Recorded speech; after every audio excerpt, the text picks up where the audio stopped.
In an unprecedented move for a major professional sports league, the NFL has proposed partnering with its players to effect social justice change, though not all players are in agreement on the proposal.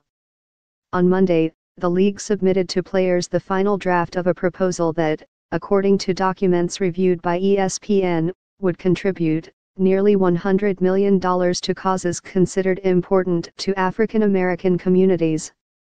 The NFL hopes this effort will effectively end the peaceful yet controversial movement that former San Francisco 49ers quarterback Colin Kaepernick started when he refused to stand for the national anthem last season.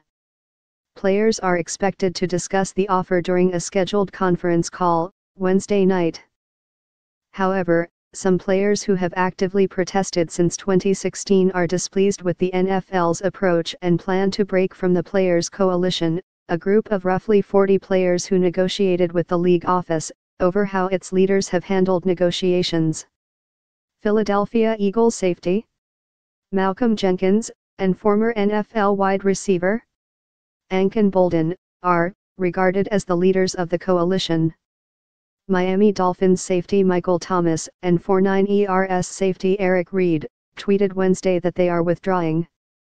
The Players Coalition was supposed to be formed as a group that represents NFL athletes who have been silently protesting social injustices and racism, Thomas and Reid said via Twitter.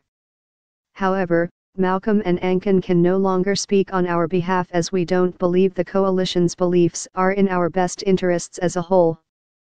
Dolphins receiver Kenny Stills said he has a ton of respect for Jenkins and Boldin.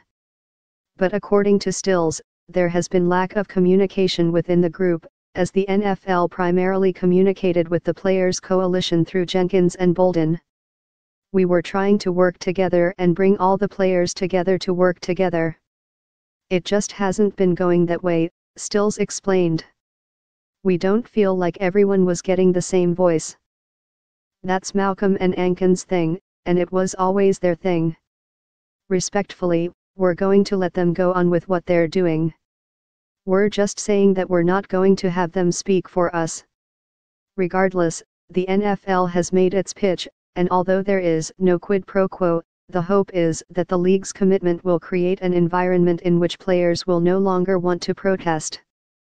The NFL's multifaceted offer earmarks at least $89 million over a 7-year period for both national and local projects, according to the documents.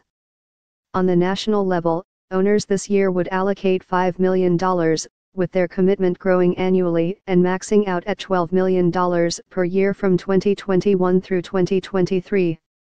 At the local level, owners would put up to $150,000 annually and expect players to match that amount, totaling $500,000 for each team. Players and owners can exceed that amount if they choose, with no matching requirement. In addition, there would be other fundraising opportunities, including telethons and auctions of jerseys worn in games. Reid told ESPN that Jenkins had conversations with the NFL without him or Michael Thomas being involved.